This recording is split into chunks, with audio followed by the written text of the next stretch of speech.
He's a real big player on YouTube. I have an interview with Jura Gems coming up. I have a bunch. You got Stunna. I heard Stunna's doing an interview with you too. Stunna, yeah. So I talked to Stunna about doing one on Friday, but he had to catch a flight on Friday. So we'll be doing one this week for sure. I just got to lock in a date and time with him. But either later today or tomorrow, I'll be posting a list of a handful of interviews, what time, what date. Just working out the times with everybody right now. Yeah, it's fantastic though, man. Again, like I said, that you were able to give me your time. Yeah, because I was, for real, like because we had talked about it earlier. Well, this weekend, I guess it was Friday or whatever, and I was like, yo, let's try to do it. And then we didn't touch base. I mean, obviously Easter, it's kind of crazy because I had, I'm actually, because I was in Mexico. Now I'm in Atlanta. So I'm bouncing around doing crazy, traveling myself, but I was like, yo, I got to get this in. So, hats off, man. I appreciate you. But I wanted to ask you about the price cycles, right? So for people who are new, right, because this question obviously gets brought up all the time. People, just like with anything else, right? I mean, we know this, right? People who are in the game, they've been in it. But when you come in with crypto, there are cycles. You might buy in or become aware of something, when it's peaked, like when drip was up at like 190 or whatever it was.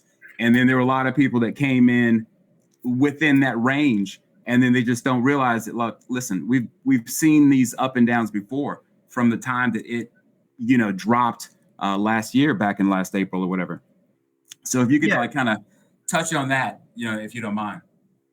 Yeah, so like people love to buy tops, and you almost always have the most increase in volume when you're at tops. That's that's something that I've used as a trading tool going back a decade, right? So you have the most volume at tops because this is when the most irrational excitement is happening, and you have a ton of people, sharing this excitement with people that don't know what they're doing, or they may know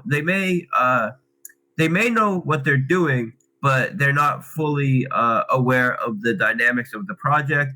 Or in some cases, people just want to take a chance, and they know that there's long-term value in the project, so they're not too worried about the specific price they got in.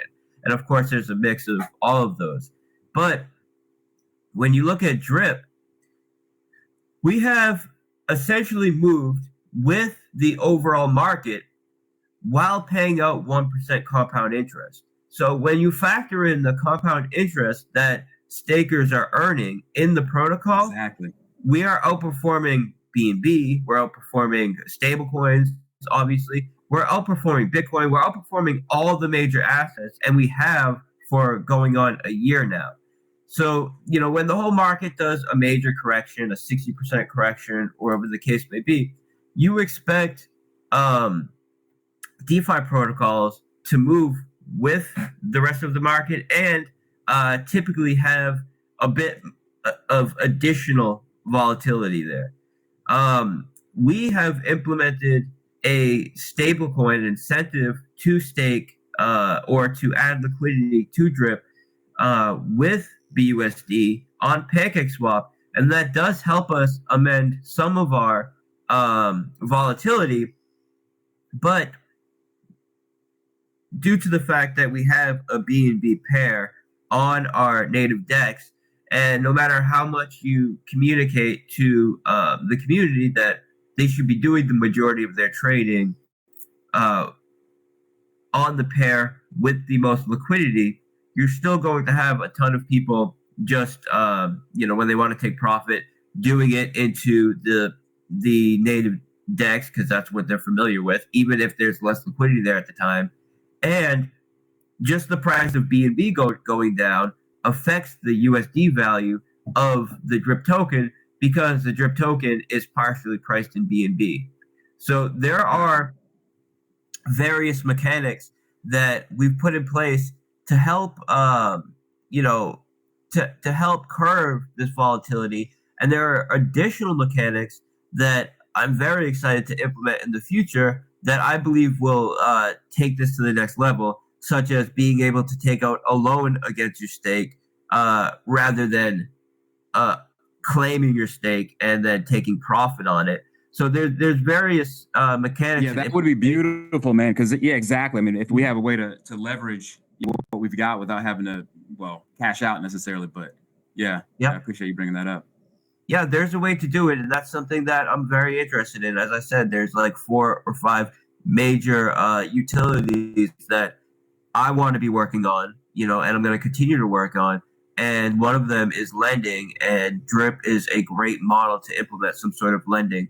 And it will also bring a lot more stability to the protocol. But really, when you look at market corrections and when you look at the assets that you're holding, you need to look at the the fundamental reason why you're having the correction. And if correction is due to a critical flaw in the protocol or some sort of exploit or something like that, or there's no more demand for it for various reasons, there's a competitor that's doing it better, or whatever the case may be, then there could be some reason to get out of the protocol. But if it's simply due to the fact that the overall market is taking a correction, a lot of buyers came in at the top due to normal market exuberance, and this resulted in the people who got in early taking profit, and that compounded with the overall market correction, and this is causing a dip in price, but you still have that fundamental demand there. You still are providing utility. You're still as secure as ever. Then then it becomes a opportunity more than anything, right? It becomes an opportunity. I mean, simply put, it's like welcome to Monday night out here in these crypto streets, because that's essentially like anything else. I mean, again, if the product, what you've got is doing what it's supposed to do, people are going to take profits. There's going to be people who are coming in that just are having panic attacks and whatnot, like when they see the price like dipping. It's just like, you need to strap in and get with how the cycles go. I mean, again, just to simply say that they've gotten into something good with Drip, is I tell people, this is the best performing platform that I've been in a long time, right? I mean, and the deal since the days of proof of weak hands, right? I mean, I'm sure you remember when that launched on the Ethereum. Yeah, I remember all those protocols. Yeah, man. So I mean, that's I'm coming back from those days, and we've got so many opportunities now, and it's what you've done as a developer to really just come into space and be, for one, you've got a very transparent moral code, right, with doing things right, doing things proper, not trying to get inside deals and all this kind of stuff, or trying to do inside deals or do anything special. You're very fair, right, to YouTubers and all this kind of stuff. You don't try to do any kind of behind the scenes deal. Everyone is very happy, like myself, to come in and do whatever I can, like an interview like this, for example. But simply put, I mean, people just need to realize that they're into something really special. But I'll keep it going down the line on my little list here. Let me just make I said this, but let me just really drive this home. Look at the amount of interest we're paying out in compound interest and factor that into our price action. And, if you can do the math, you'll quickly realize that we are outperforming all of the major assets in the space, regardless of what the price is doing. Of course, you're factoring in the price into that calculation, and still with the price correction, you're still earning more value in Drip than any of the major protocols out there, because it's been as stable as the rest of the market while paying out 1% compound interest. And we're coming up on a year right now. And the beautiful thing about coming up on a year is that you can only earn a max of 365% in the protocol. And this means that you're earning 1% a day, which means that everybody that got in on day one and everybody that got into the pre-sale and have been strictly draining the protocol, every day, are hitting their max payouts. On the 22nd, that will be when the first wave of people hit their max payout. And every day after that, we'll have another grouping of whales that hit their max payout that will no longer be allowed to drain. Now, when we had our pre-sale for drip, the largest size max per person allocation was like $40,000. So when you look, you see, all right, $40,000, right, times, let's just say in price action, 20x, right? So these people, had millions and millions and millions of dollars that they're able to drain from the system. And of course, we want this because they're the initial whales that added that initial capital to get us rolling. And we appreciate all whales that come in. But understanding that these whales that have only been draining the protocol will be hitting their max payout starting on the 22nd every day after that. I can't think of a better time to get into drip because we have the huge community, right? We've proven ourselves, and it's a buying opportunity. You guys heard it straight from the man. Yeah, get up on that $30 drip. we're in a natural market correction, and we're less than a week away from these whales starting to hit their max payout. So I mean, it's going to be it's very, very bullish. There's a lot of fundamental bullish analysis right now, just based on the dynamics of the system, especially the fact that these early whales and pre-sellers will be hitting their max payout in a few days. It's exciting. Again, man, crazy. It's crazy how all this is lining up. I mean, again, with what's coming up with this, again, the relaunch, quote unquote. And then again, that we've got that cycle coming up where we're on that year cycle for these, people who are about to tap out. But anyways, let me keep it moving down the line.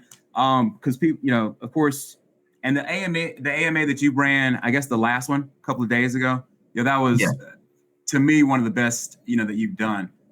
So hats off. And of course, it was like a 4-hour long one, so unless people were able to sit through it, they missed out on a lot of gems. But something that comes up all the time that maybe doesn't get explained, enough is the drip reservoir, right?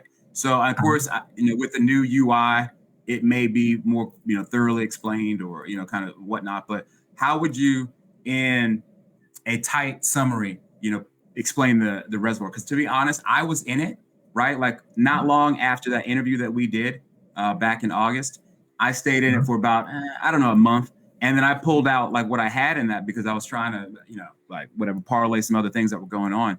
But anyhow, if you want to speak on that. Yeah. So the reservoir is our own liquidity pool staking contract, essentially. So we have our own native DEX in drip, right? It is a drip BNB pairing, and we allow members of the community to be liquidity providers to this native DEX through the reservoir. Now, the reservoir has a very cool liquidity provider reward protocol that you cannot get in any other DEX. So we do time-weighted rewards, which essentially means the longer you're a liquidity provider, providing BNB drip liquidity to the native DEX, the greater percentage of liquidity provider fees will be allocated to you. So with other protocols, when you provide liquidity to an asset, you get a flat rate, which is a percentage of every transaction based on your share of that liquidity pool. In the reservoir, there are several mechanics that allow the percentage that you get, or I shouldn't say the percentage, but the volume of capital you get on each transaction increasing the longer you stay in. So other so I should have kept my drops in there, is what you're telling me. Yeah, I mean, that would have been the prudent thing to do, especially when you go through market cycles, because the more trading that happens on the native DEX, the more rewards build up to be paid out to the people in the reservoir. So unlike other protocols, DEX where they have a 0.3% liquidity provider distribution, we have a 1% liquidity provider distribution, which means every time someone swaps drip for BNB or BNB for drip on the native DEX, 1% of that swap goes to the liquidity providers in the reservoir. there's also a percentage in, percentage out type of fee where when you deposit in the reservoir, it takes that half of it to buy it airstrip with the BB and use it to on the negative debt. When you there's 10%, 2%. Yeah, I'm losing. You're breaking up a little bit on your. I don't know if it's just me, but you're breaking up a little bit in and out. Well, I'll try to say it again, and hopefully, back to get. Yo, if anyone else is hearing that too, if Forex, if you guys can mention that in the chat, if he's breaking up on y'all's side, let us know, or on the Animal Farm chat too.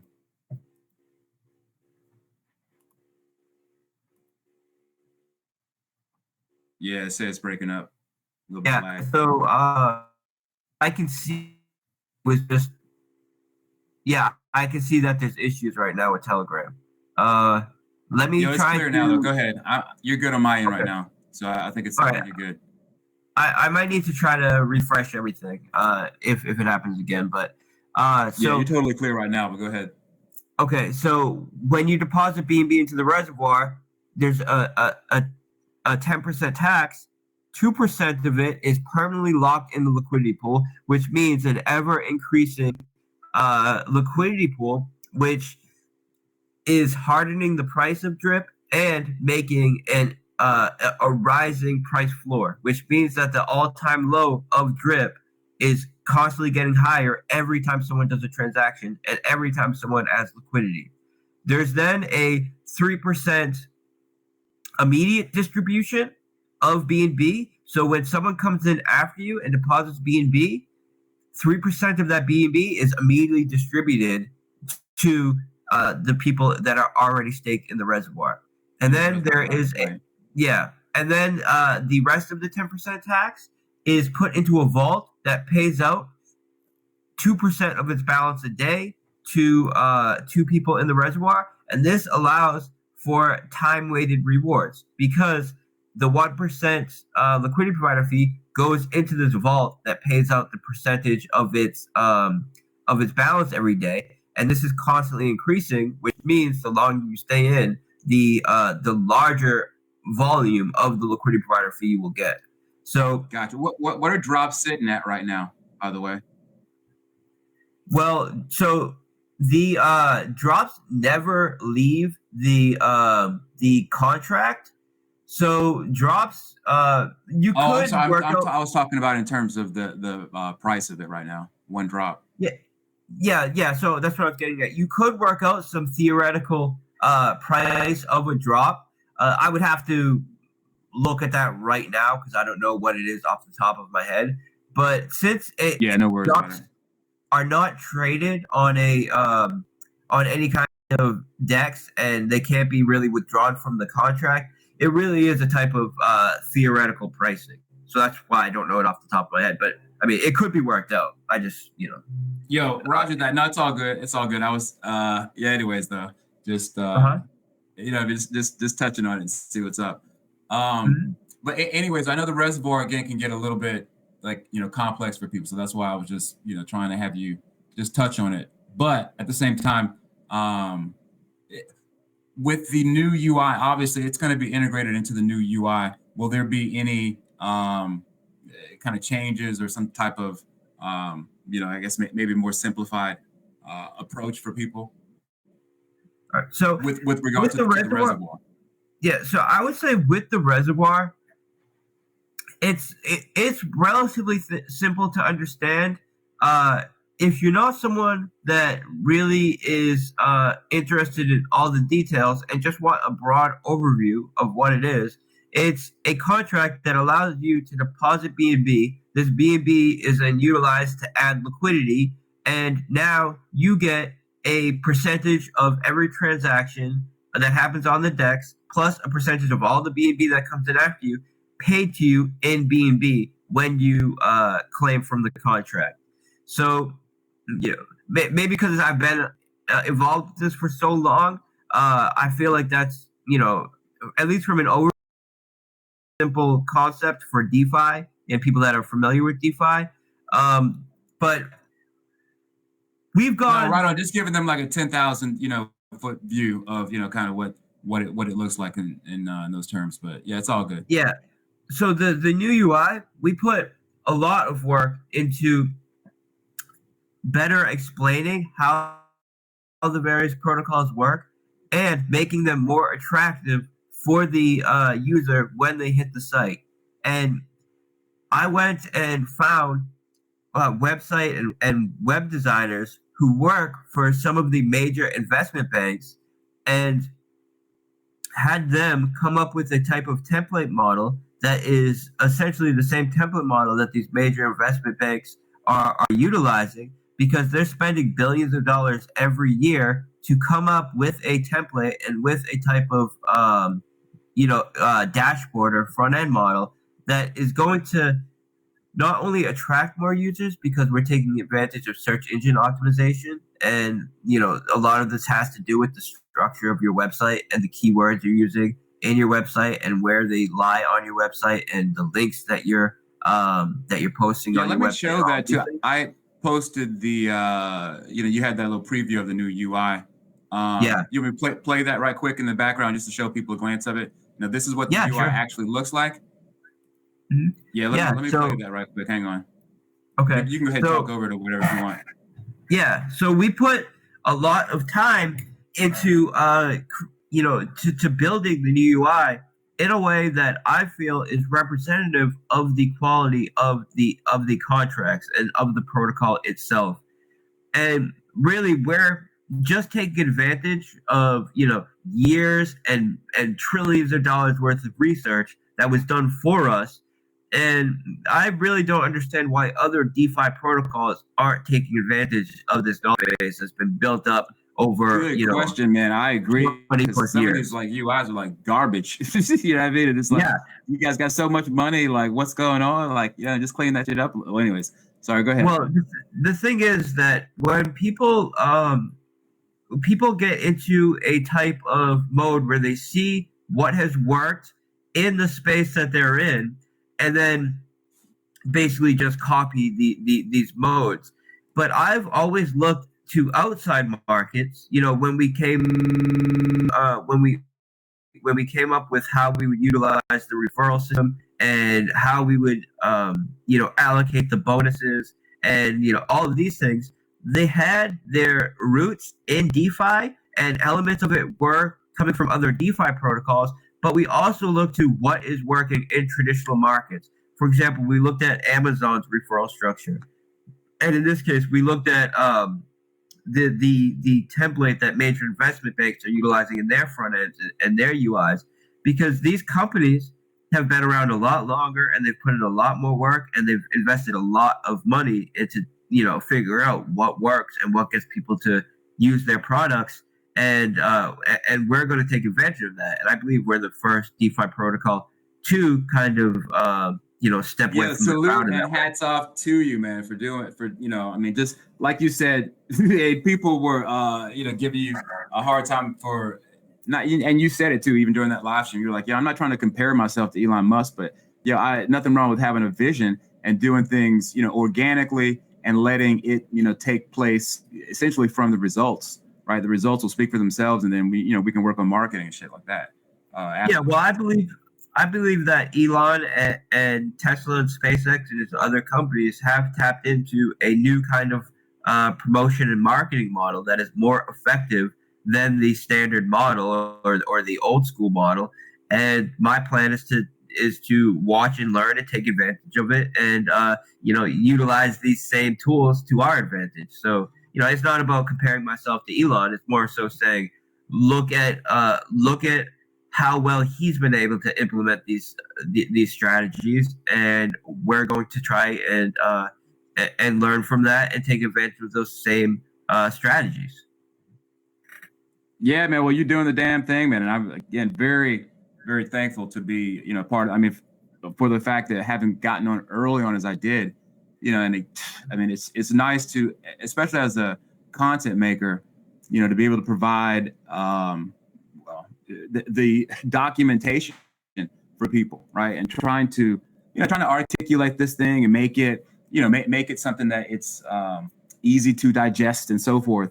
But I mean, you've done, just again with what has happened over the past year, because I tell people again, no doubt about it, out of all these platforms all over the years, and DeFi and smart contracts, et cetera, that this is a really just it's just groundbreaking. It seems to me, because you know that you've changed a lot of lives and all that. I mean, I want to get in on that testimonial thing too, by the way, because, I've been able to, globetrot in a way, I stayed in Airbnbs and whatnot in Mexico, and enjoyed my life, thoroughly.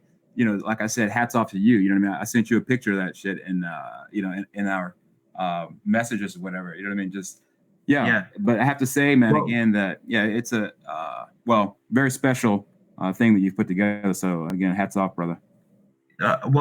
Please do get involved, and this is perfect timing because we've built the UI already, right? We're accumulating and going through some of these testimonials and various, promotional tools that we'll be adding to the new UI. But with the birthday coming up this month, with next month being the first month that will, from the start of the month, people will be hitting these max payouts every single day. The new UI coming out, then us being able to put our full focus into promoting Animal Farm and promoting Drip, because we will have gotten the piggy bank development up and that, and it's just a perfect, and I really see things together next month because we have so much on the table that we'll be able to get to. We have the max payouts hitting. We have the new UI coming out next month. So, I'm more confident in Drip now than I ever have been.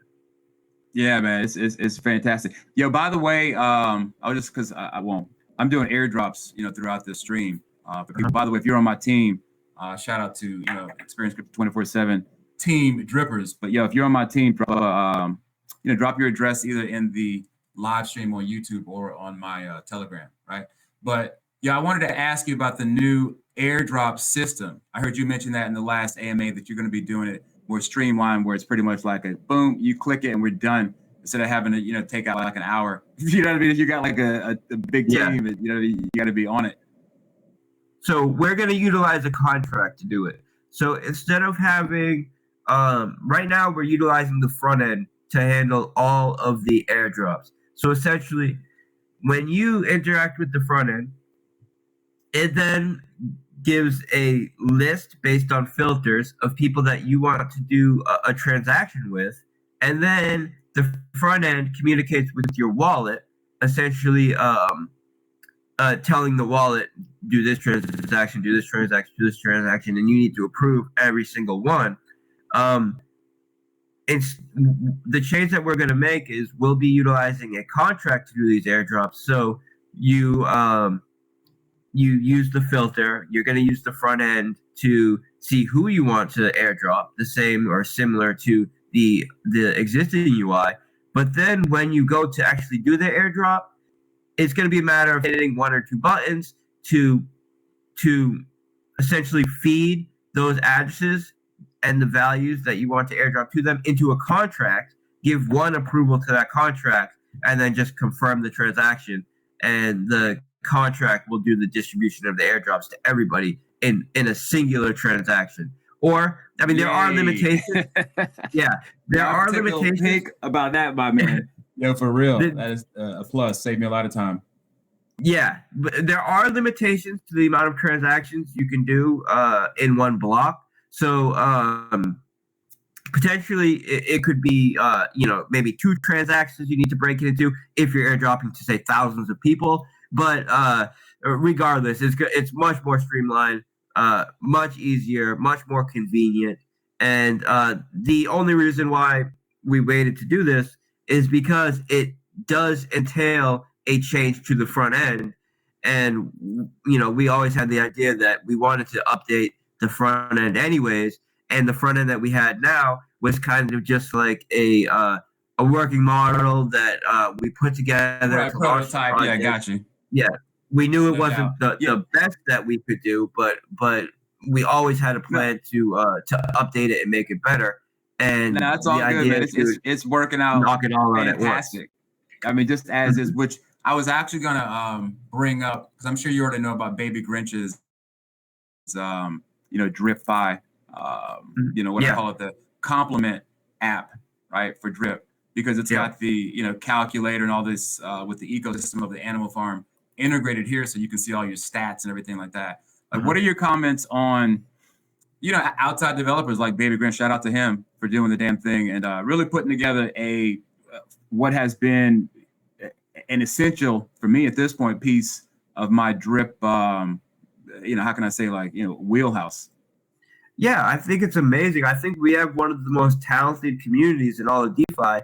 And when someone steps up to do work like that, it helps alleviate some of the workload on us so we can get to better, cooler things. And we wanted to implement some sort of compound interest calculator to the front end when we did the new UI, but people stepped up in the community.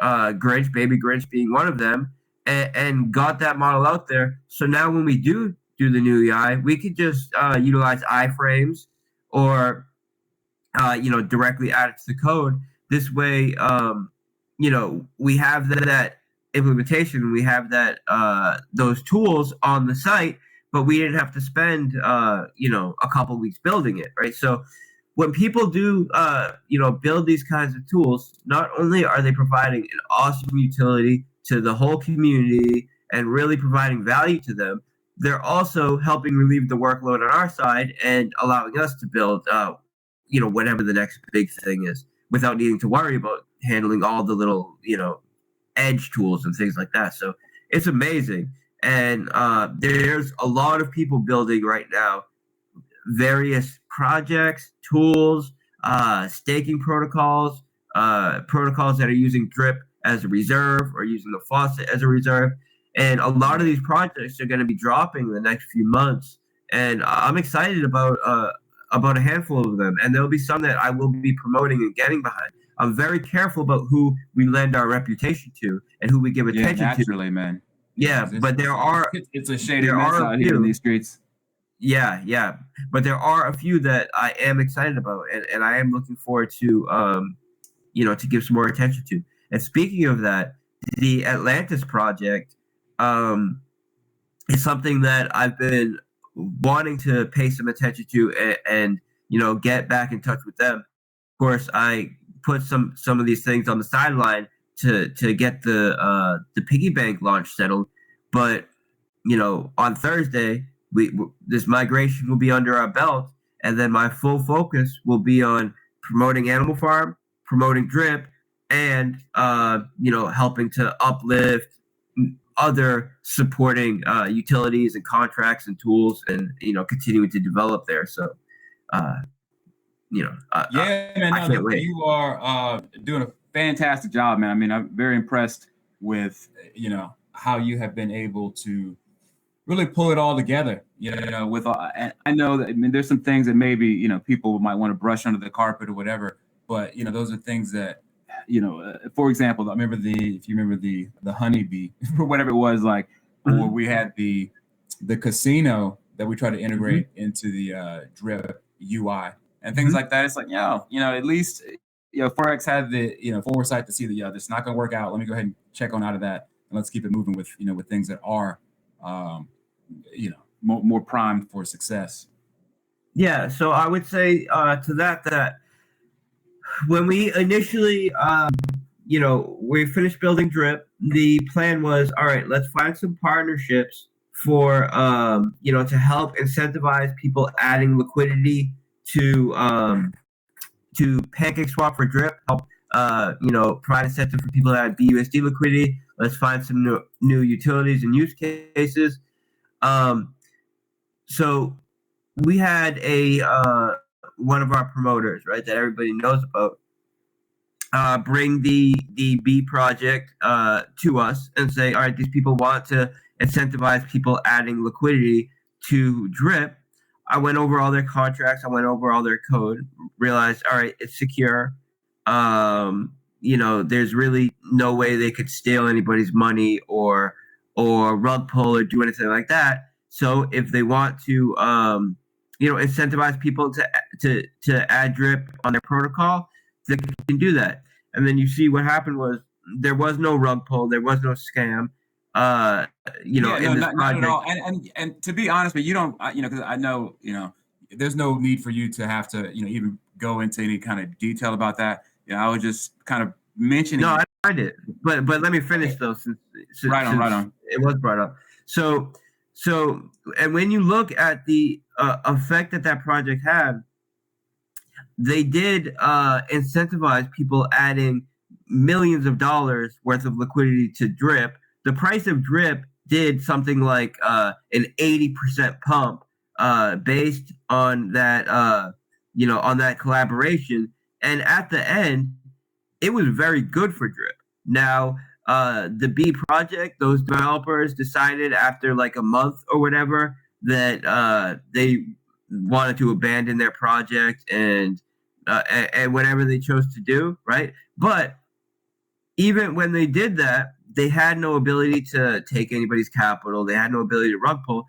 So all that happened is essentially their project fizzled out, right? Which isn't, which of course I would have liked them to be better developers and have their things together more. But the reality is it was secure. Nobody got their money stolen. And it was, in the end, positive for Drip. Now with Treasure Key, they offered to provide some games essentially for the Drip token. Now, fully on-chain games for the Drip token. Now, they launched it. Those contracts worked very well. And then they decided after about a month that they were going to try to do some centralized casino as well. And they offered to have us have Drip on their centralized casinos. And I denied that, and I told them, look, we can keep going with the on-chain casinos because I can see these contracts. I know where the money's going. I know that's secure, but I'm not interested in doing the off-chain centralized casino. And then you see what happened. They launched the centralized casino. They trusted the wrong developer, and they ended up having the capital stolen from these centralized games. But due to the fact that because I couldn't do the amount of due diligence that would be required to have the implementation of these centralized games, simply due to the fact that it was centralized, I turned that down. And that's the issue that they had. And because we turned that down, we were not then vulnerable to the developer that stole their money or whatever. And the only way we were affected was that they essentially gave up as developers and moved on after that happened. So we just took those games off the site, but all capital was protected. And for the few weeks or month or whatever that the games were up, they created a bit of excitement, a bit of attention, and it was good for promotion. So really, I mean, there could always be things that could go better, but in the big picture, these two things that you just brought up, right, which I guess are just for example, you know what I mean? So like I said, I would say those are really the only two things that could be brought up where it would be like this could have gone better or whatever the case is. But when you look at those, it was development teams that we chose to have some sort of limited partnership with. The partnership did help us, and then when developers decide quit developing wherever they did, the only impact it had on us was that we no longer have that use. It never resulted in capital loss or anything like that. And then with the thing. We, due to our due diligence, we avoided the issue that they experienced any of their centralized off-chain games. Not right? You handled it like a champ, man, like some like Steven Seagal, like a keto, type shit. You know what I mean? Let's just keep it moving, and we'll try to work with it. But if it don't work out, yeah, we got a place to go. So and this is why decided to just build a lot of these things in-house because it's very hard to trust other development teams. But I can say since then, and since the popularity of Drip has blown up and Animal Farm and all these other things, we've made connections with a lot of other very very reliable developers with very solid track records and major platforms and major projects, which now allow us to have partnerships that I am confident in. So, of course, I would say in the past, right, say like 8 months ago or whatever, we did these other partnerships. The idea was, all right, we want to have partnerships, and I'm going to do our due diligence to ensure these partnerships are secure and our capital is safe, which always happened. But since we were kind of new on the block, we had a limited set of partnerships that we could work with, and we worked with what we worked with. But and we handled it correctly, I feel. But now, and then because of the space we were in, I decided let's just start building in-house and forget about doing these smaller partnerships. And we focused on that for the past 6 months or whatever. And now we're in a place where we've grown and we've got the kind of exposure where we have access to some really solid partnerships again. So I'm opening up the door for partnerships again. Yo, man, like we're steamrolling, man. We're steamrolling. Yo, okay, let me go ahead and continue down on this because I still got a couple of more sections for sure. Obviously, we got the drip garden, the animal farm. Like we've already touched on some of this stuff, but to get into a few more subtopics. But just to talk about right quick, drip garden, right now, because let me show over on my screen while I'm streaming here about the garden, right? So this was your contribution to the degen high yield, well, let's say at least over, right, in the 3%, 3 to whatever percent per day type of thing. And the way that you did it as an LP, as opposed to having it like being like those other kind of standard miners, like the BNB miner that popped off, I guess, was it last spring or whatever. But then, people were asking for it, and you put it off. Like, I'm trying to stay away from that. It was initially going to be a drip thing. What was it? It was called the drip miner. It even had a different name. Then you turned it into the garden. And the LP tokens. And just trying to kind of give people the backstory and how it came to be. But the LP tokens and all that. There's a lot of people, comments that I get, for example, right, like on some of my videos where someone wants to get salty about the price dropping. It's like, yo, duh, the price of drip is down right now. So everything, your BUSD, and of course with impermanent loss, all of that is going to look like a hit. But for me, I've been compounding. Like if you look, I don't know if you're seeing my stream right now, but I'm up at like 30 plus thousand plants grown, right? So while everyone's kind of like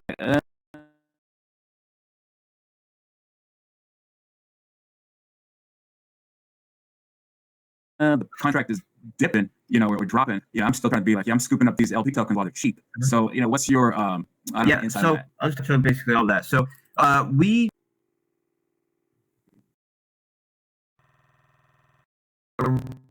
original white paper that on our roadmap we would create this protocols because that's what people were asking for. People wanted to have some sort of high risk, high reward type of contracts as part of the overall ecosystem. So we looked at what was popular at the time, and what was popular was these miner projects. But there were several issues that I saw with these miner projects, such as the way that the initial price was set was by the developers doing the initial deposit. And when the developers do the initial deposit, they automatically get 50% of all the miners, if it's in the case of B&B miner, or shrimp, if it's in the form of shrimp eggs, and having 50% of the starting supply, regardless of the amount of capital you deposit, basically ensure that if you want to compound as the developer, you end up with over 90% of the supply within a week or two, and you can drain the whole system. And it just becomes a ticking time bomb where at any point the developer can decide to just crash the whole thing. So I wanted to stay away from these minor projects, but there was so much demand for it that I decided, well, what changes I can make to it to be more fair, less centralized, and make it more sustainable. So we made some major adjustments to the way that the initial pricing is set. For example, instead of having a deposit from the developer, which gives them 50% of the supply, we came up with a mechanism that essentially tricks the contract into thinking we made an initial deposit to set the price. And then the person who does the real initial deposit now buys those tokens based on the price that we set instead of that initial deposit setting the price and getting 50% of the tokens, right? So this alone, to make it fair, right? To drop it up from the get-go, so it's a fair game. Yeah, so this alone changed the whole projection of the project and the DeFi nature of it. Then we added elements to ensure that the amount of value to get for your capital when you make the deposit is always going to be fair, and we do this by putting a multiplier on the deposit based on based on the amount of capital in the contract and the amount of time that's passed since launch. And this allows for people to get a good amount of seeds and plants in the case of Drip Garden, no matter when they enter the contract.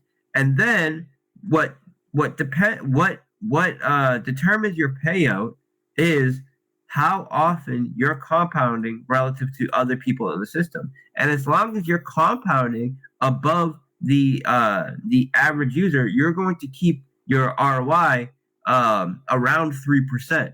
Now, of course, the contract balance matters to determine payout because that the exchange rate for seeds to LP tokens is largely based on the amount of capital in the contract. But when you ensure that it's always fair for any new capital to enter the contract, and there's no centralized figure that holds 50+ percentage of the supply from the start, then it does allow for the contract to have multiple waves of contract balance, and not just a situation where it goes all the way up and then you have that dev dump or what the case may be, you get that major crash and it never recovers. And because of the way that we've set it up, we've seen the Drip Garden do all-time highs in contract balance, have a correction, have that correction last a couple weeks, then do all-time highs in contract balance, and we've had like 3 or 4 cycles in the Drip contract balance or the Drip Garden contract balance where we've made these corrections, hit new all-time highs, which is something that has never happened in any of these previous minor type of projects. And that's due to the changes and implementations we made to make it more fair. Now, with all of these changes, it is still essentially a leveraged form of holding Drip. And this leveraging does add additional risk, as leveraging always does.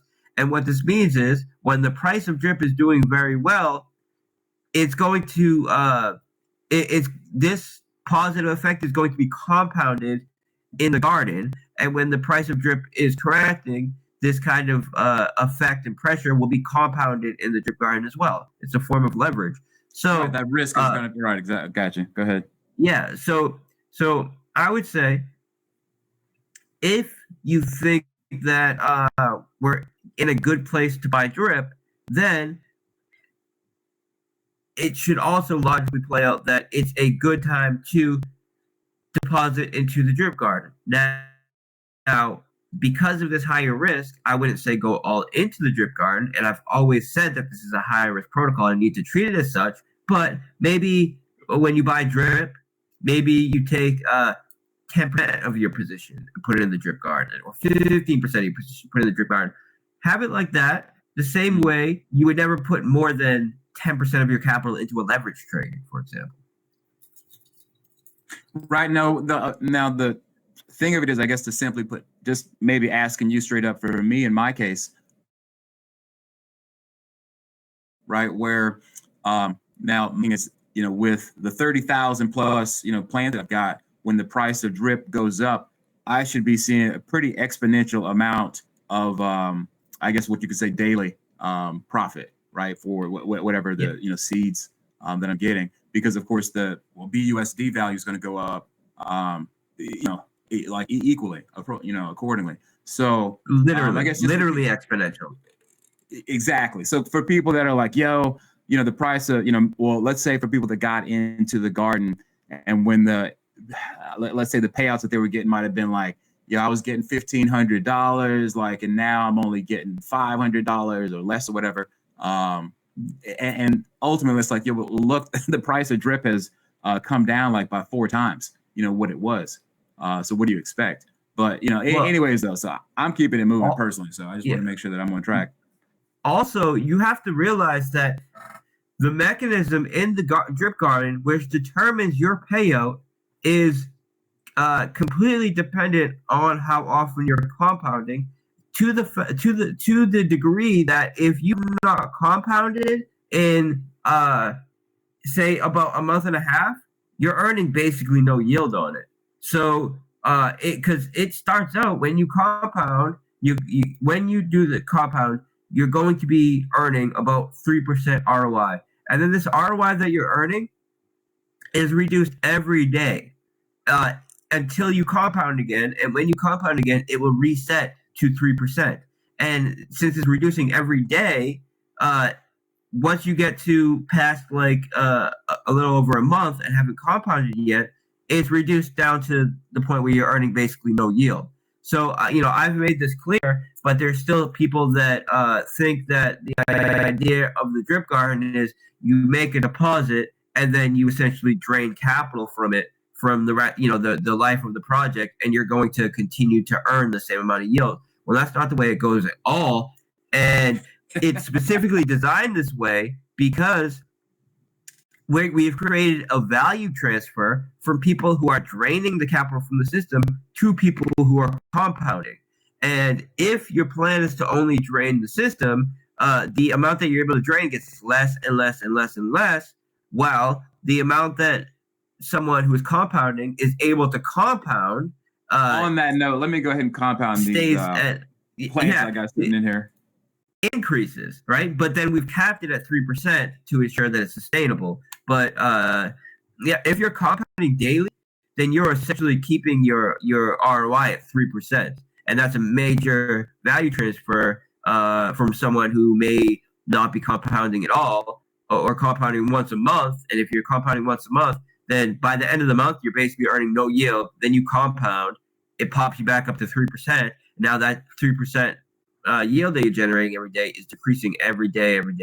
So there's people that are making a lot of money in drip garden, and those are the people that have been consistently compounding and staying on top of it.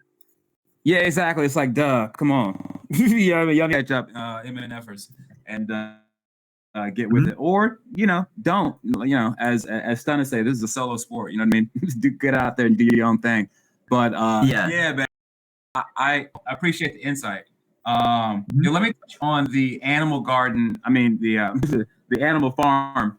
And as far as the pigs, because that obviously when the pigs and the dogs like get unpaused, the floodgates floweth, right? So the piggy bank and all that other stuff with the lottery, right? I want to touch on that too. But so just touching on the pigs and the dogs, when that's unpaused. Okay. So yeah, I just want to speak on that. So the way that we're doing the migration, we are implementing it in a way that wherever your pigs were when the pause occurred, that's where you will be credited. So, and you had to have withdrawn what you could withdraw from these contracts and sent it into the crediting contract in order to be credited at all. So, the way that this plays out is when we unpause it, about 82% of all pigs will be locked up in the piggy bank, right?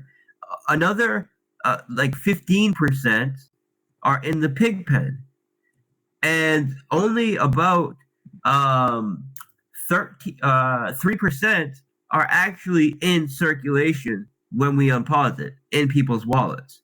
So, and then you have to consider that some people did not send in any pigs to credited contract, for whatever reason. So, it's not going to be a situation like I've seen some people worry about, where we unpause and now everybody has all of their pigs in their wallet, and now these people have to decide, take profit on it. Should I stake it? Should I not stake it?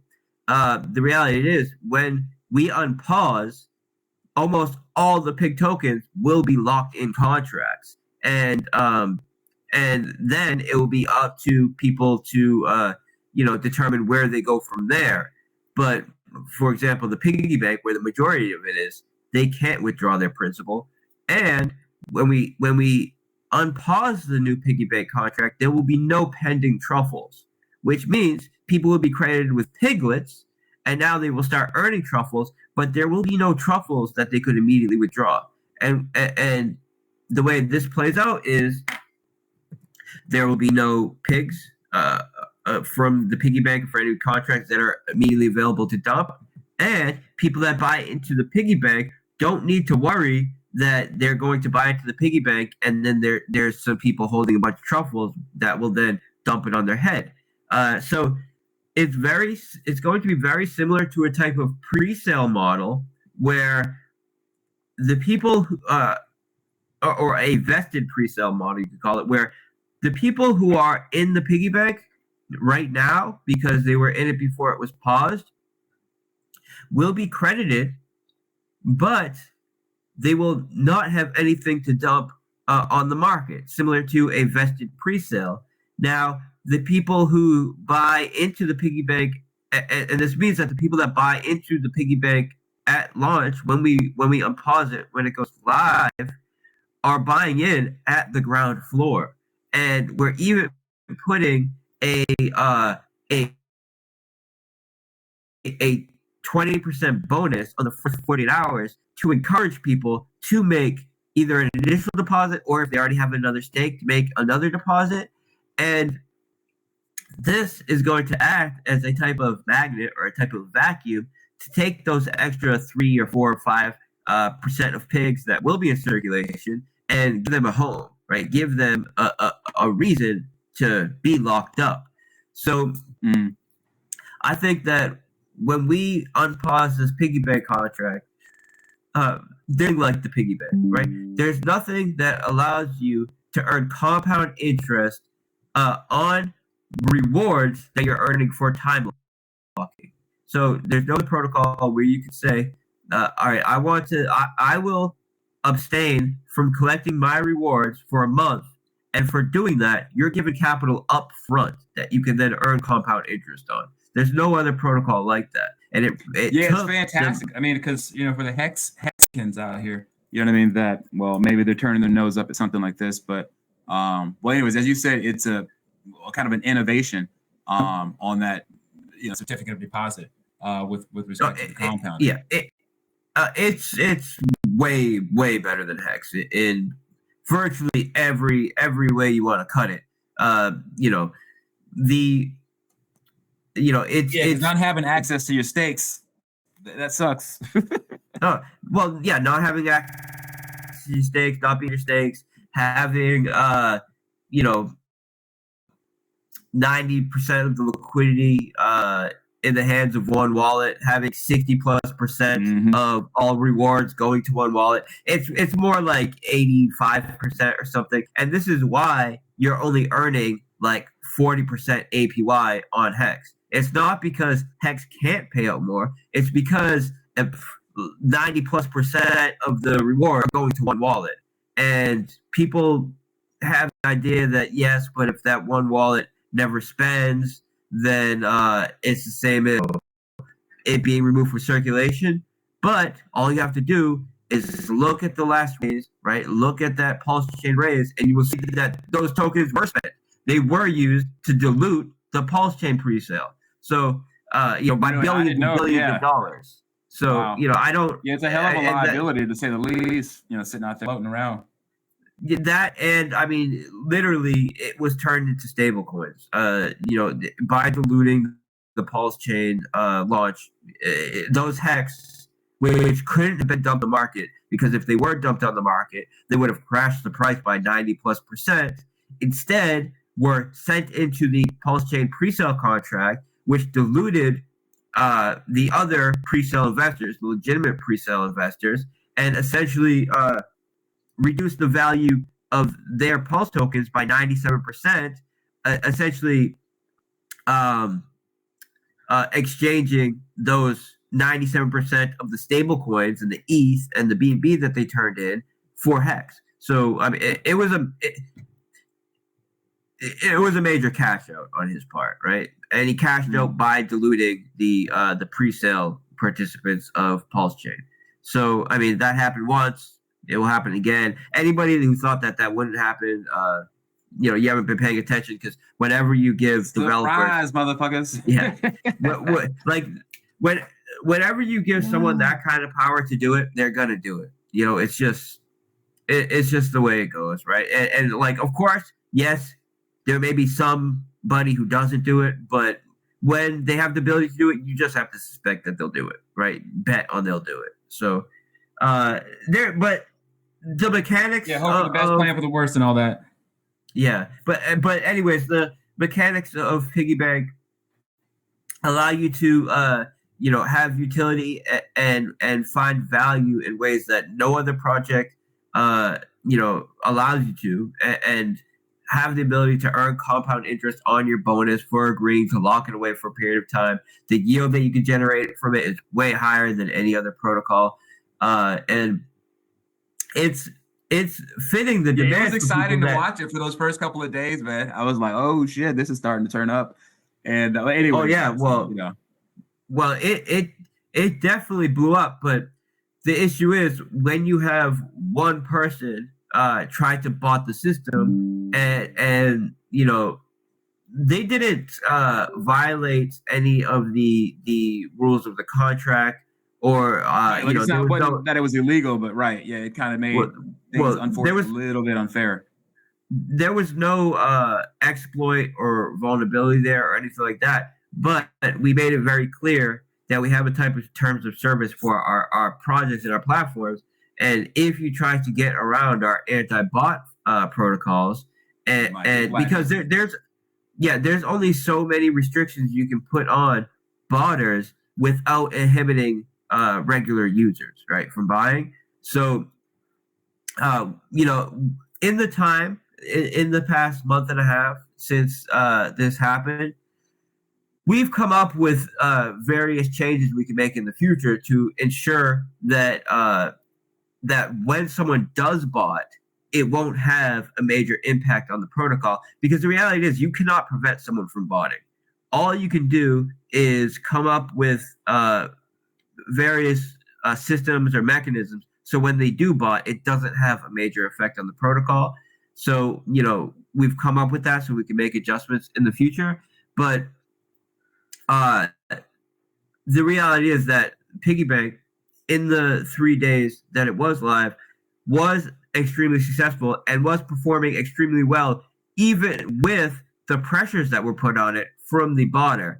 And once that botter is removed and we have a chance to unpause and go live again, it's just insanely bullish, and everybody in the system apart from that Yo, one everybody's botter. got their track shoes on, man. They are ready.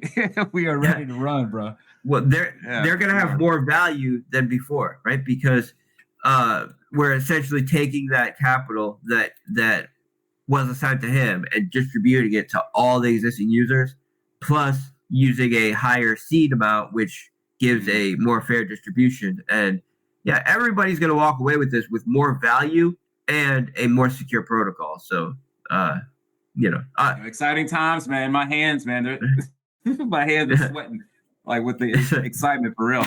I want to touch right quick on the lottery, scratch offs and the NFTs and the stakings. If to summarize for people who maybe didn't catch on that, either on the Animal Farm AMAs that you've done. Okay, so I'm gonna say who we worked with on this. I haven't said it yet, but I'm gonna say it for the first time here. So appreciate you. We took on and is advised as a I don't know if you want to call them a partner, but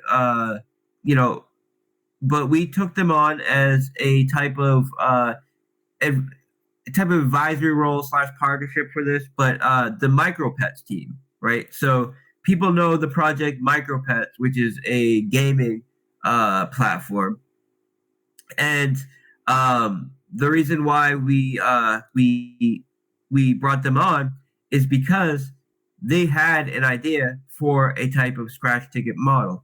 So when I said that I wanted to do some kind of lottery, the founders of the Micropets protocol, came to me and said they heard me say that, and they had an idea for a type of scratch ticket model.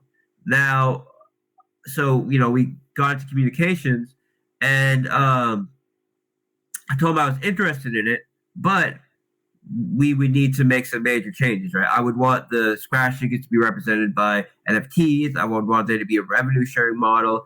It needs to be scalable. So essentially, I took their I guess seed of an idea, and then worked with them to really create something that's, I believe, a big deal, right? A game changing in the space of gaming in DeFi. So we're working with both Chainlink and with the Micropets devs to get this out to the public, and so that's some news that people haven't heard yet. I've said exciting before news. that You just heard it first, exclusive, and one of the reasons why. One of the reasons why it's exciting is because they have a full-time marketer, right? They've done very well about getting their own projects in the forefront and getting a lot of attention to them. And us collaborating together can really be a lot more powerful than either one of us. Our combined efforts are greater than anything we can do individually, and there's a kind of compounding effect where where we can really take this to the next level, I believe. And on top of that, Chainlink, who's extremely excited about the way that we're using their VR service in a unique way that's never been done before. But essentially, to just give a breakdown of how this model will work is it's essentially taking the current scratch ticket model, which is done by states, right? States run these lottery systems where they sell batches. And in every batch, you have a predetermined amount of jackpots, predetermined first tier, second tier, third tier, fourth tier, and fifth tier prize. Now, having a predetermined set of winners and winning tickets and knowing exactly how many tickets will win and what the prize will be allows you to be extremely sustainable, because you can set values that will both be attractive to people buying the tickets, but also sustainable and allow you to grow. And this is why these scratch ticket models are so successful for the state and why they've become so popular, right? That on top of the fact that the users get instant gratification. It's not a lottery model where you need to wait a week. People scratch yeah. Give that instant, like you said, gratification. I won. Yeah, and then when you win, sometimes you win another ticket, sometimes you win a jackpot. There's a whole variety of prizes, which is different than Mm-hmm. the current lottery model that you see on chain now, where one person wins a jackpot and that's it. And all of these other lottery projects, all the ones that I know, are closed source or have some sort of closed source element. And the reason why they do this is because they're not calling some VRF service. They're utilizing several values that are on-chain values that can be reverse engineered and utilized to exploit the system and put a botter in the position where they know what they can. So it puts them in a position where they can take specific actions to increase their odds of winning, and then only buy a ticket if it will be a winning ticket.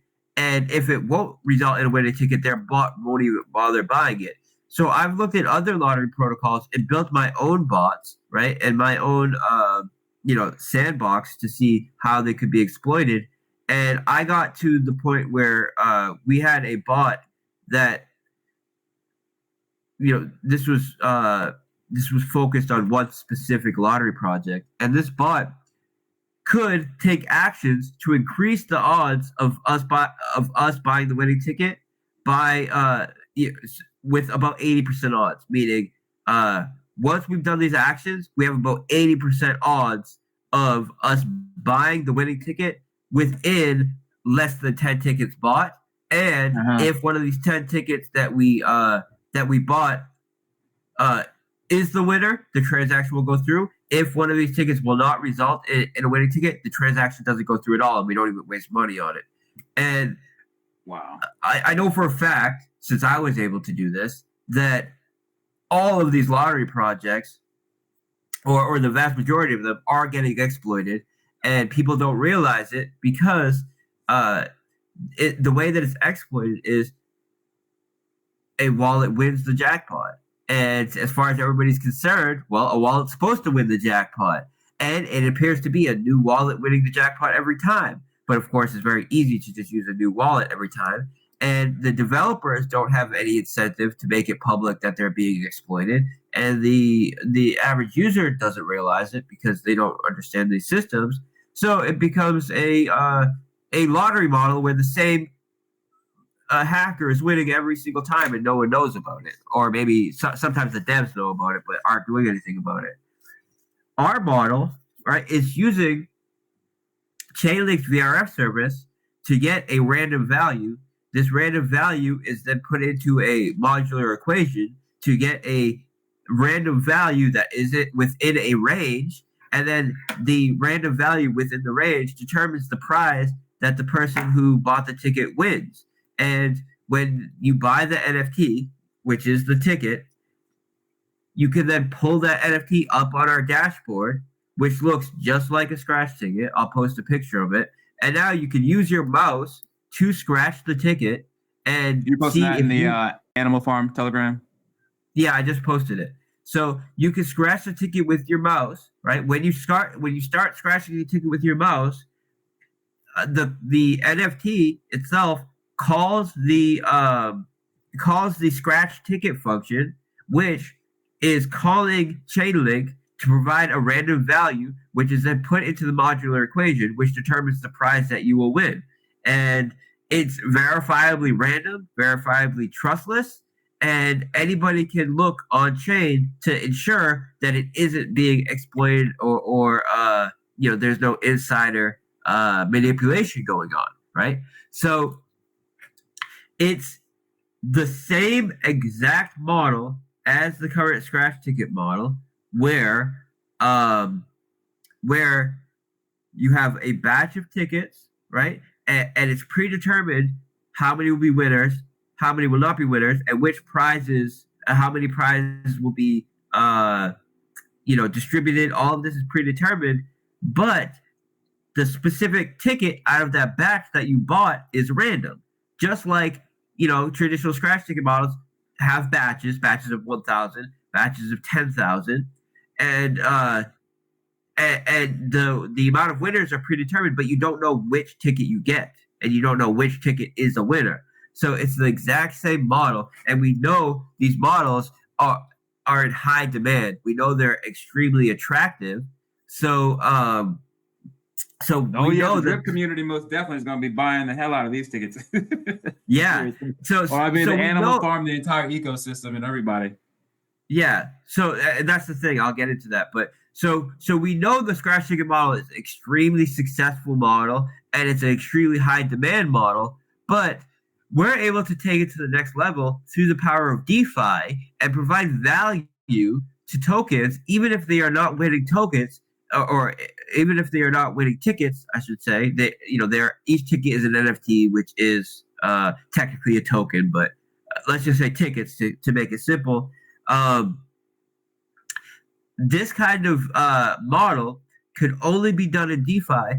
And when we initially had the talk, my thoughts were, yes, we know that the scratch ticket model is huge. We know it's sustainable. We know it's a successful model. We know people love them, but this is DeFi. How do we appeal to serious investors that are not as interested in buying scratch tickets but want to invest in the protocol itself? And how do we utilize this to raise the initial capital to have a large treasury so right off from the start we can start paying out huge jackpots? And the way that we're doing it is by breaking up the reward structure in a way that 60%, right, about 60% of all the BNB that's utilized to buy tickets gets distributed in that round as rewards in that batch of tickets, right? So the B&B that is used or collected from selling the initial batch of tickets, 60% of that goes into rewards for that batch, right? Another percentage goes into a treasury, and this treasury spends a percentage of its balance on each batch, and this allows for the treasury to increase in each batch, which means the jackpot is increasing with each batch, right? So you have an ever increasing jackpot every single round. The jackpots gets bigger and bigger and bigger, creating more excitement, getting more attention, right? And then on top of this, we have another percentage which is going to buying the asset and removing the asset from circulation based on where these tickets are being sold. So if the tickets are being sold on the drip front end, then a percentage of all the BNB utilized to buy those tickets from the drip front end go to buying drip off the market and sending those drip to the tax vault, increasing the price of drip, creating new cash flows into drip, and appreciating the price of drip while removing that drip from circulation and putting it into a contract that it can then be used to pay out rewards and dividends, making the system more sustainable. Now, if it's sold on the animal farm, then that B&B is utilized to buy dogs and pigs and send them to a burn address, removing them from circulation forever. But the beautiful thing about this is we're going to provide it as a type of whitelisting service where we'll sell this product similar to how Treasure Key did it, but with the standards that we have, right? Because we saw when Treasure Key was doing their model fully on chain, they were very successful about getting other projects to adopt their model, right? It wasn't until they decided, oh, we'll launch our own token with it and we'll do it centralized and we'll have this centralized casino. That's where they started to go off the rails, right? And that's where they had their issues. But with our standard, right, we know it's going to be extremely successful as far as other development teams wanting to use this model. And when people buy tickets from their site, right, yes, a percentage will go to buying their asset, but there will always be a percentage that goes to buying our native assets, no matter what platform it's sold on. And this really allows us to scale and create a huge new volume of cash flow coming into our assets that's ever increasing as more projects adopt our model, right? Now, I talked about how this becomes attractive to serious investors that are more interested in investing in the protocol than buying scratch tickets and scratching tickets themselves. And the way that we do this is by creating a staking protocol where, and this is why it's so important to utilize NFTs with this, right? When you buy your ticket and you call the scratch ticket function, when the scratch ticket function is called, you get the result of if you were a winner and what prize you won. Now, in order to claim your prize, you need to burn that NFT to get the prize, right? Now, if you had a non-winning NFT, meaning your ticket did not win a prize, you could take that NFT, stake it in the revenue sharing protocol contract, and now a percentage of all BNB used to sell all tickets, and we're talking about all tickets on all platforms, right? Percentage of that BNB goes to the stakers of these tickets, of these NFTs. Wow, and that's gonna be like bananas for real. Yeah, it essentially it allows you. Imagine if the state allowed you, instead of just taking your taxes to do the lottery. Imagine if instead of just taking your taxes, they allow you to invest in the lottery, and now your investment goes towards increasing the jackpot, but a percentage of all tickets sold, right? You get a percentage of that as an investor in the protocol, and that's what we're allowing you. You can only do that in DeFi. So you're right, man. This is definitely going to be a game-changing type of. Addition to the DeFi space. There's nothing like this happening. Yeah. And if it gets the kind of traction that you are laying out, it's just going to be God. Anyways, go ahead. I know it's going to be big because we already have the community, right, to make it big. But I know that this is something that other development teams are going to love and are going to really want to access. And people don't realize this, or maybe they do, but I'm getting contacted all day, every day by other development teams that want to partner with us, that want to be, have some sort of interaction with us, some sort of integration with us. And I turned down almost all of them because I have to be very careful in how we integrate. But with a model like this, it's very easy to contract out. So it could be the smallest, most irrelevant project with shady devs, whatever the case may be. We can still allow them to sell tickets on their platform because we know that these tickets are secure, and no matter what, when people buy tickets on their platform, they they still have the same odds of winning. They can still collect the revenue shares through our platform. A percentage is still going to buy Drip and our other assets. And there's no angle there for the dev team to do any kind of backdoor stuff because the whole protocol is handled on our end, and they're just hosting it on their site. And for doing that, they get some kickback, right? But of course, we'll be very careful about what platforms we promote who use our service. But just someone wanting to use our service and sell tickets on their website, we can open that up to essentially everyone. And this creates a lot of excitement for those dev teams, the new utility and everything. But it allows us to create more cash flows every single time we open it up to someone. And this creates more buy volume in Drip, more buy volume in Dogs and Pigs, and also more revenue that gets shared with people who are staking the NFTs on our platform. So this is something that I'm extremely excited about. We are a couple months away from launching, to be conservative, a couple months away. The development is basically finished. We're in the testing phase, but I don't want to say 1 month and have it be a month and a week or something. So I'm being conservative and saying 2 months, but likely it will be before that. And we're going to have the initial raise for it in the DAO, in the Reap DAO.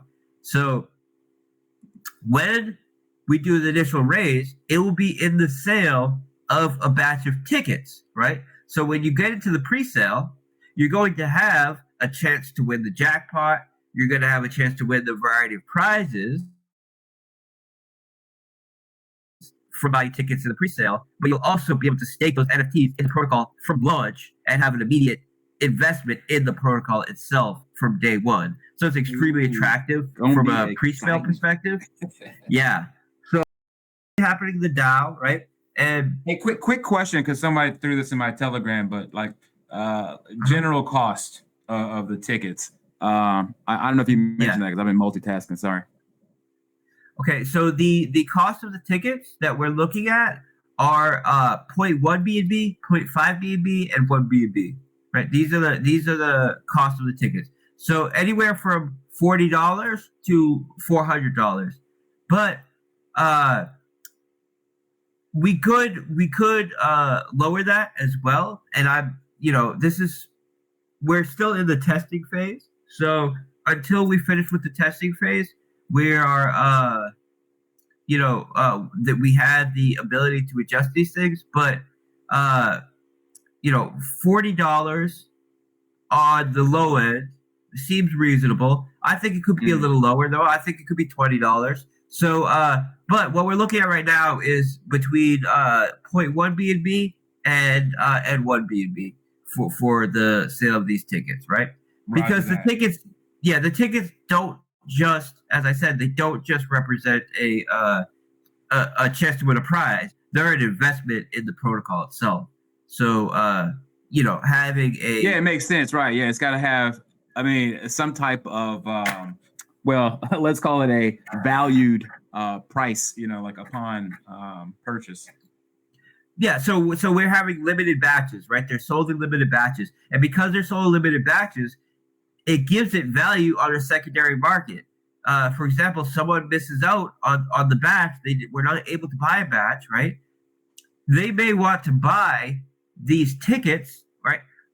These non-winning tickets. So here's just an example of how it has secondary value, right? Someone buys a ticket for 0.1 BNB. They scratch it. It was not a winning ticket, right? Now they have a choice. They can stake it for a share ownership in the protocol, or they can decide to sell it on a secondary market, maybe for less than 1 BNB, because we know that it's not a winning ticket, but it still has that value for someone who'd want to buy it to get a share in the protocol itself. And I believe that what's likely going to happen is the lower tier prizes. For example, the lowest tier prizes, you win your money back. Essentially, you win another ticket. Instead of burning that NFT to claim the prize, I could see a scenario where people are not even claiming that early prize because the NFT itself is more valuable being staked as a share owner of the protocol. So most definitely, that would seem the smarter play, but like anything else, people have their different reasons for doing what they want to do at the time. And that's great because it gives a market for these NFTs to be traded on these various NFT marketplaces, and that gives us more attention. That creates more excitement. So yeah, this is going to be huge, right? So we are at the end of the month, this month, we're going to be opening up a raise in the DAO for a project called Acquirify, right? And then this raise will be taking place early next month, and then the month after that, we will be doing the scratch ticket raise in the DAO, and we have 3 projects right now that are under review that we're considering doing raises for, right? So there's a lot of action that we're preparing for in the DAO, and we're going to be having a lot more pre-sale raises in there. So that's something else to be very excited about. And as the DAO grows, right, and we get more members in the DAO, that gives us more exposure. We meet, we're able to do more networking.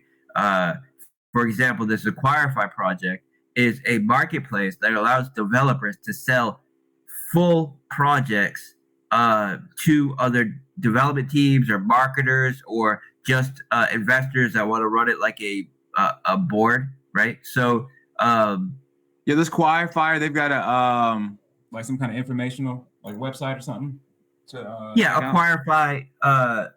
It's I believe it's acquire.fi. So is their website, but I can post it when I get off of this call or whatever. But yeah, no sweat. Yeah, y'all or someone else wants to do it in the meantime. Yeah, in the background.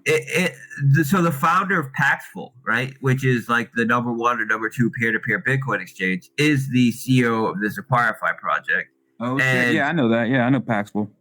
Yeah, so it's a big deal, right? With a very skilled development team, and the reason why I brought that up is because there was an example of how having a DAO like this where you're raising capital allows you to network a lot easier to set up these relationships, because now this Acquirify company, which sells DeFi and crypto related businesses, wants to host our scratch ticket model on their front page and give additional marketing because I'll be working as a broker and advisor for them. And this will give us a ton of exposure for our scratch ticket model to other development teams that want to use that marketplace to buy our services, right? And there's a lot of other services that we can put on that as well that support our existing platforms. So it's we have a ton in the works coming up, and really, as I said before, I'm fully focused on lending, insurance, gaming, and privacy, and these are the utilities that I'll be bringing to our existing models. Right, no new tokens, just bringing these utilities to our existing models. Word. Yeah, I'm looking forward to that lending. Well, anyways, like extension for sure. Yeah, let me touch on a couple more points, and you know what I mean. I will try to get you on your way and whatnot in next 15 minutes, so you got some time in between before I would appreciate the black sheeps. But the vault, and I apologize because some of this stuff, like you've been talking, I've been trying to multitask between running the stream on YouTube and answering questions and shit on my Telegram, etc. You know the deal. I know you know. But anyways, though, the vault, touch on that, like, the vault that is, you got the tab there on the animal farm.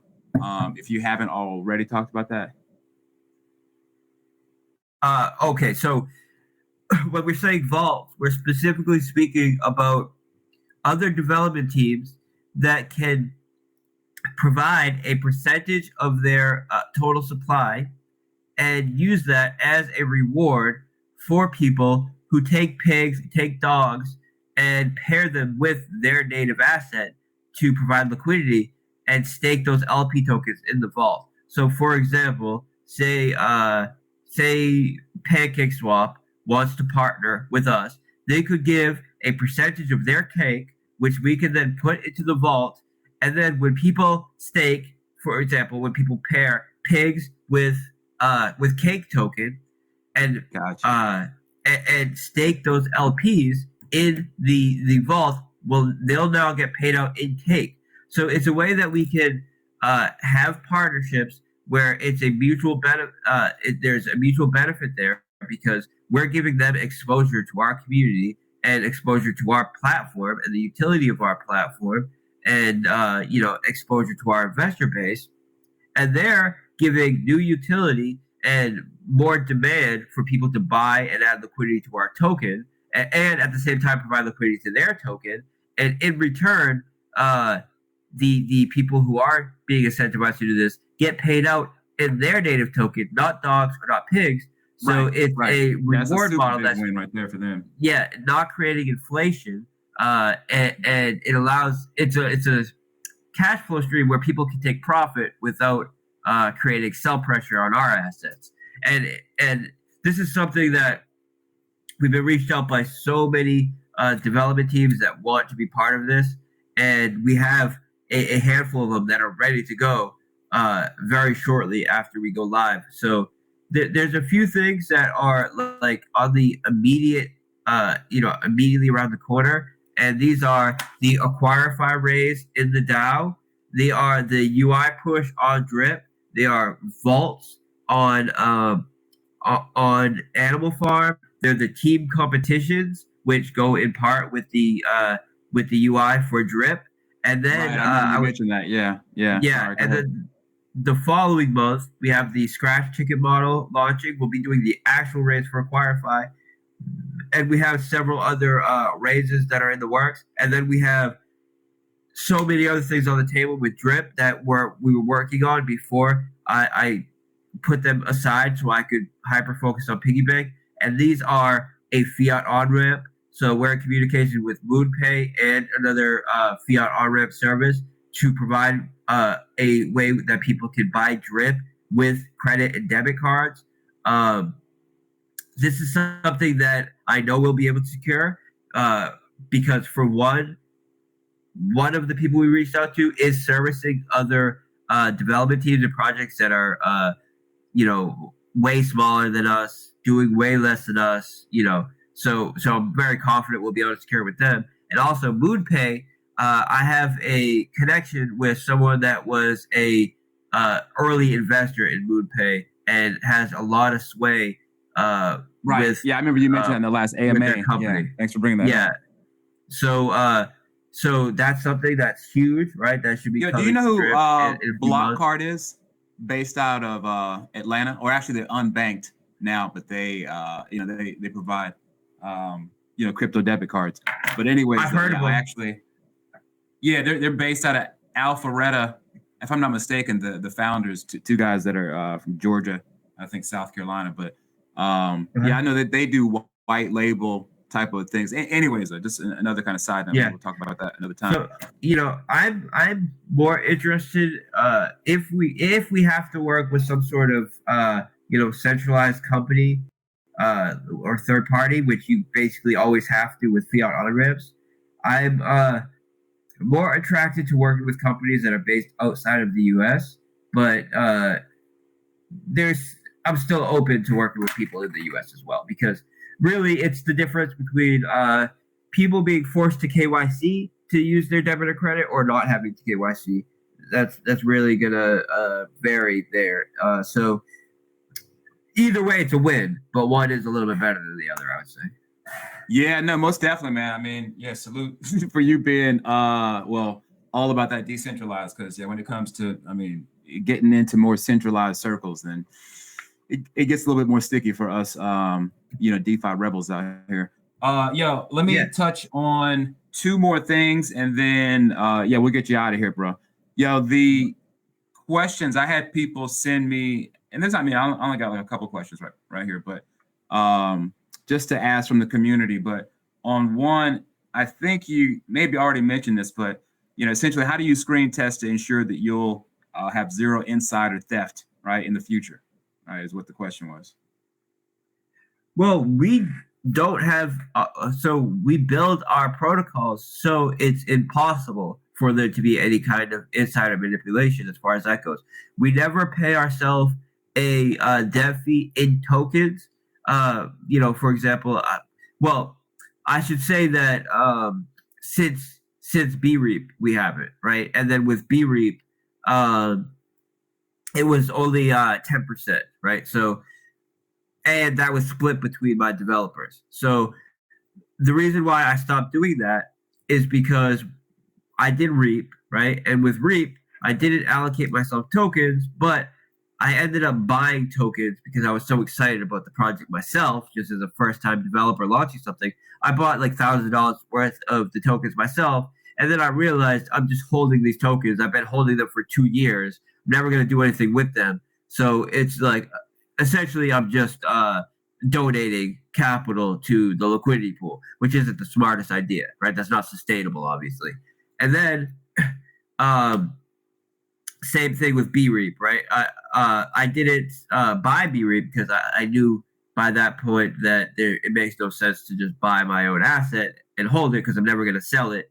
But I allocated myself a small developer fee in the form of the token because that's just the model that everybody was using, right? And everybody's still using for the most part. But after doing that BREAP launch and realizing I'm never going to sell these tokens, and I'm kind of taking the so you get there's a form of credit that you get for taking a smaller dev fee or taking no dev fee, right? And I'm not getting that credit because I assigned myself a small amount of tokens, but I never plan on using those tokens. I never plan on selling those tokens. So it's kind of like taking a bit of a value hit or a reputational hit for no reason, right? Because I never plan on selling those tokens anyways. So from that point on, I just decided I'm never going to allocate myself tokens. I'm never going to allocate myself payment in tokens. And anytime we do have to have some sort of dev fee in the token just to make the protocol work, for example, in Drip Garden, you need to have some sort of dev fee on it to prevent a scenario where it makes sense to withdraw and redeposit to get the multiplier bonus because it doesn't make sense to self-refer because the fee associated with depositing is more than you would get through self-referring, right? So having that fee yeah. Hey, by the way, since you just talked right quick, that reminded me about the garden. I just wanted to ask something that I thought about. But when it comes to the fertilizer bonus, right? Like that, because a lot of people ask, like, well, what's going on with that exactly? If it could be kind of, put in to simple terms. Yeah. Okay. So I'll do that, but let me just finish what I was saying. So the fee associated with Drip Garden, for example, pays out. So the dev fee does have tokens associated with it, but 100% of those tokens go to the Drip vault, right? So anytime we do have to put some sort of fee on it, just to make the system work, in this case, an example of the Drip Garden is, we put a fee on it to make it so it's not profitable to self-refer because the fee you pay on doing a new deposit withdrawal would be higher than the referral bonus that you would get, right?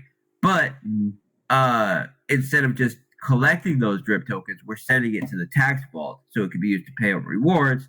And this is what I mean by never paying myself a reward in our own tokens. So between this and the fact that we don't pay ourselves in our own tokens, or at least not in a way that we're selling them to take profit on them, the tokens are going to support the project or whatever the case is. The immutability of our protocol, where it matters, right?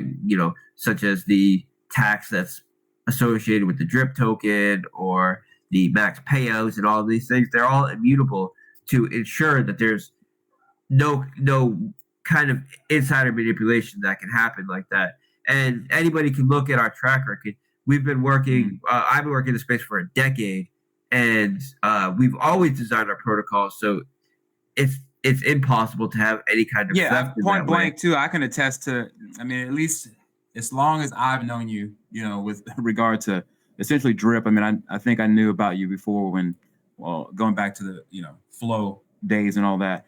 But you guys, and as you said, y'all have. And where can people go? Because don't you have like a Medium thing or something like that you do to kind of show like your track record, or kind of give like a kind of background for people who might be curious about like what some of your accomplishments are, and so forth.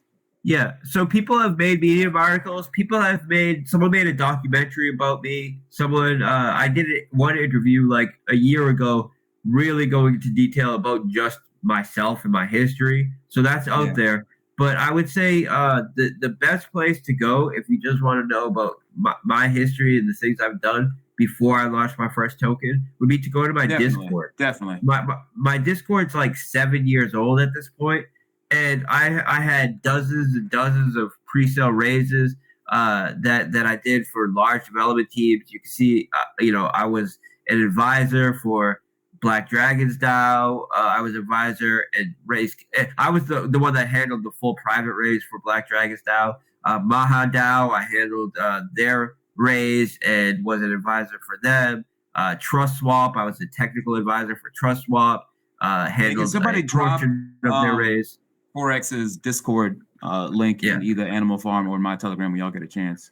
Yeah. So when we did these raises, when we did these raises, anybody that contributed to the raise, they had to put in the channel dedicated to that raise, the amount that they contributed, give a transaction hash. This way, every single dollar that was contributed is accounted for and can be checked on chain and verified with the channel associated with that raise.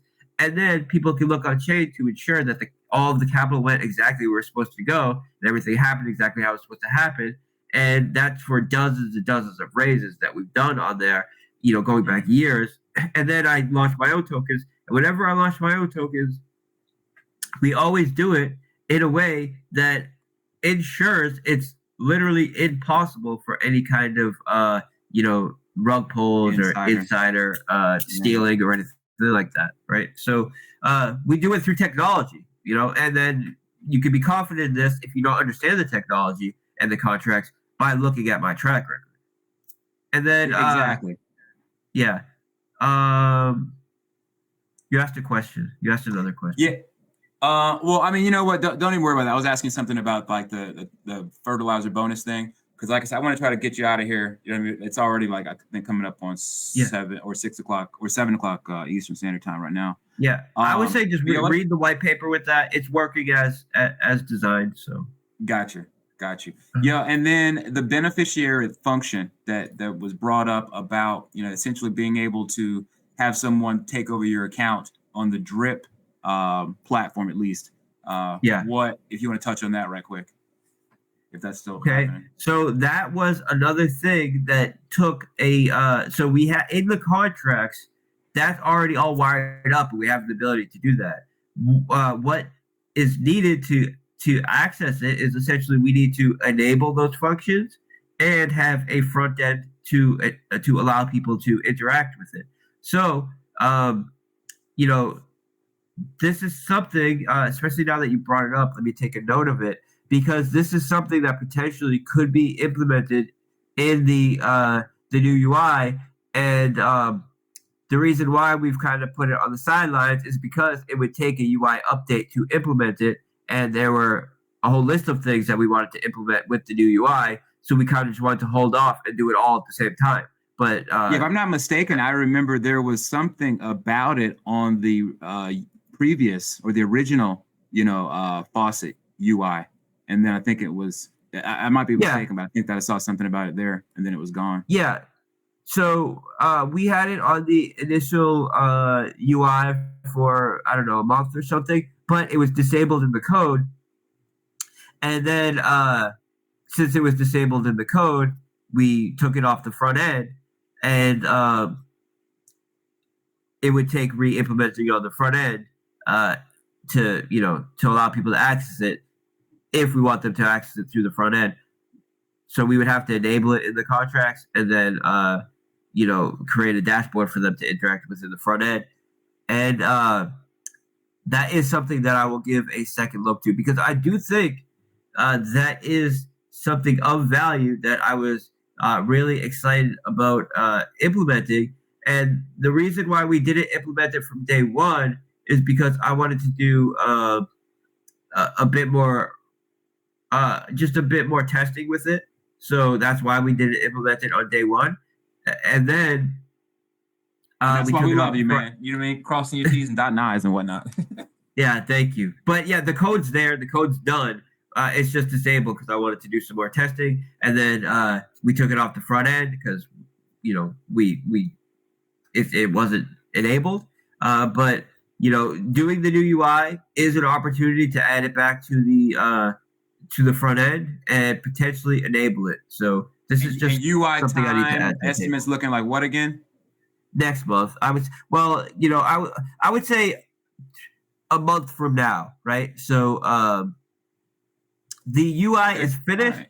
What we need to do is collect the testimonials and just devote time to it. So right now we're spending like basically every minute that I'm not promoting in the chat, we're running tests and just really preparing in every way possible for Piggy Bank.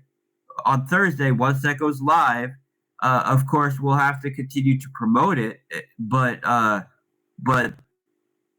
as far as the development side of things go, I can put my full focus into getting this UI out.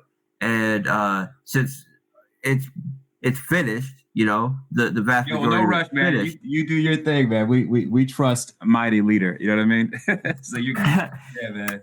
We are all excited just for just what's coming up this week. So all good time. Okay, last question. Let me get you out of here, bro. The my dude John asked this question about something about building a private cross-chain bridge. And do you want to elaborate on that? Yeah. So I want to build a bridge for I want to build a bridge for Drip that allows people to seamlessly buy and stake Drip from other chains. So this would be a bridge, but I think that there are additional values that we can add to the current bridge protocols to increase privacy and give more utility to them. Now, I don't want to talk too much about this because some things have happened in the past few days that have really changed the space as far as privacy and EVM, like what's gone on with Tornado Cash and these things. And I think I'm very excited about where that could go and the opportunities that could come up that's associated with privacy. And I wanted to build something. That also leads me to this last thing about I wanted to ask your just kind of personal thoughts about privacy coins. And then we'll wrap it up with that. So I wanted to finish your last point. Yeah, so I wanted to build something similar to Tornado Cash and launch it on BSC before Tornado Cash was on BSC. Then I heard that they were working towards launching on BSC and they were only like a couple weeks away. And I was just working on Drip at the time. So I just decided, let me just do Drip instead of doing this privacy Tornado Cash thing because Tornado Cash, they're going to handle it. But now Tornado Cash is really, it's instead of taking a principled stance that they will aggress and escalate against companies like Slowmist and Chainalysis who are trying to identify their users. Instead of doing that, what they've done is announce that they will be partnering with companies like Chainalysis, specifically Chainalysis, using Chainalysis Oracle to track their users and block users who try to get around U.S. sanctions and regulations, right? So I think that there is an opportunity here, right, for a company, right, or not even a company, but a protocol that is willing to take a principled stance that not only will they not partner with projects like Chainalysis to try to block and track their users, right? They will do everything in their power to escalate and prevent these companies from tracking their users, right? And I'm 100% sure that the reason why the Tornado Cash founder has done this is because he's getting pressure from the feds after the Ronin Bridge exploit. And he's a docs dev out of the U.S. He has multiple U.S.-based registered companies. And basically, the feds are framing that Ronin hack as if North Korea did it. And it's a matter of social or it's a matter of state security. Political. Yeah, political shit they're turning into now. Yeah, so they're putting that pressure on him where they're basically saying, you need to start complying or you're going to be an enemy of the state, essentially. And sanctions. It's just not viable to have a security protocol where the dev is not private. And there's that weakness there. Now, some people make the argument that, yeah, but they can only block from the front end. And, who knows how advanced Chainalysis really is about doing tracking, of their users, etc. But what I say to that is,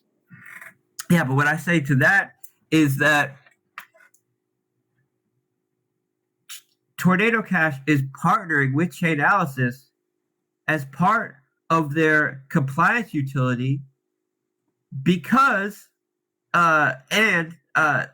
essentially making this an admission that Chainalysis can track their users. If Chainalysis wasn't able to track their users to some extensive degree, it wouldn't make any sense to use their Oracle for compliance. So that's essentially an admission that Chainalysis can track their users to some degree, which we all know, but to a degree that's clearly high enough to meet compliance with U.S. regulation.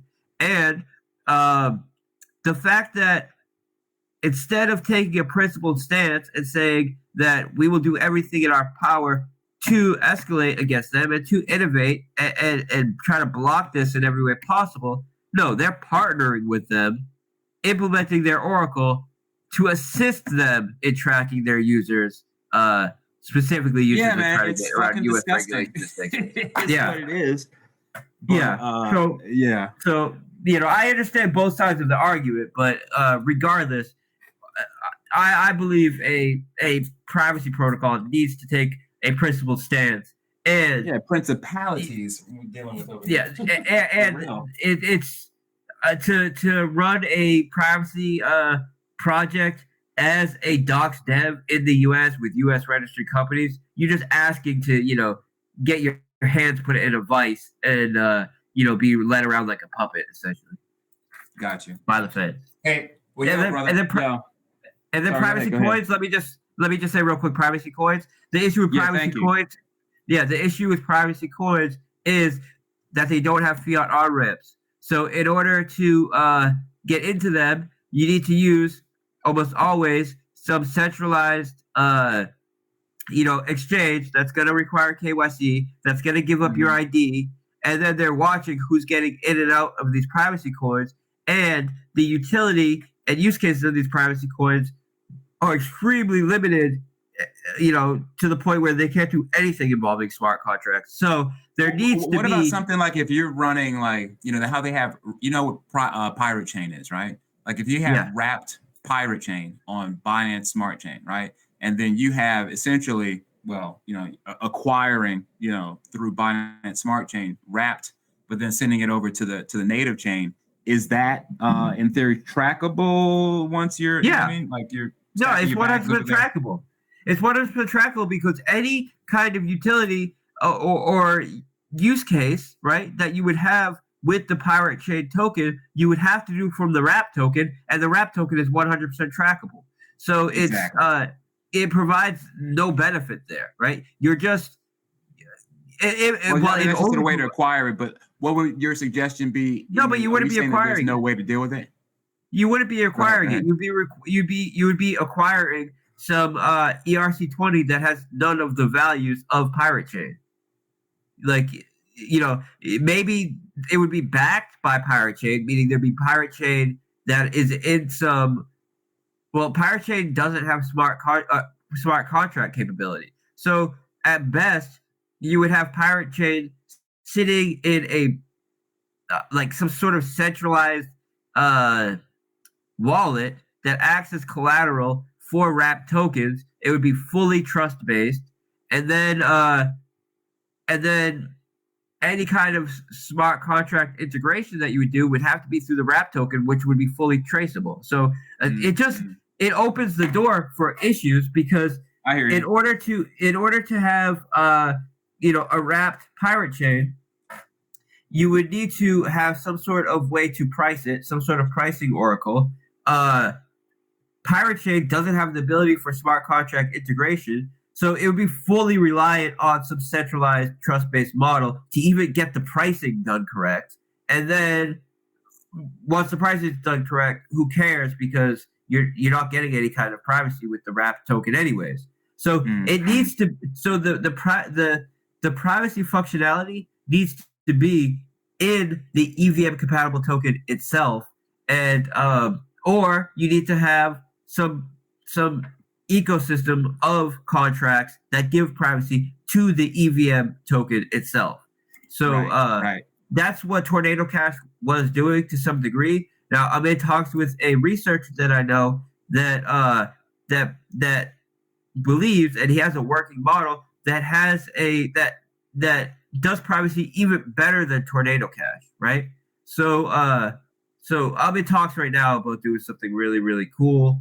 But yeah, I don't want to talk too much. I got 1,000 more questions for you, but I don't want to hold you up, man. You got about 15 more minutes. So I mean, of course, you know what I mean. I don't know what when exactly you're diving into Crypto Black Sheep. Shout out to Crypto Black Sheep and the whole drip community. I appreciate everybody out here on the stream too, by the way.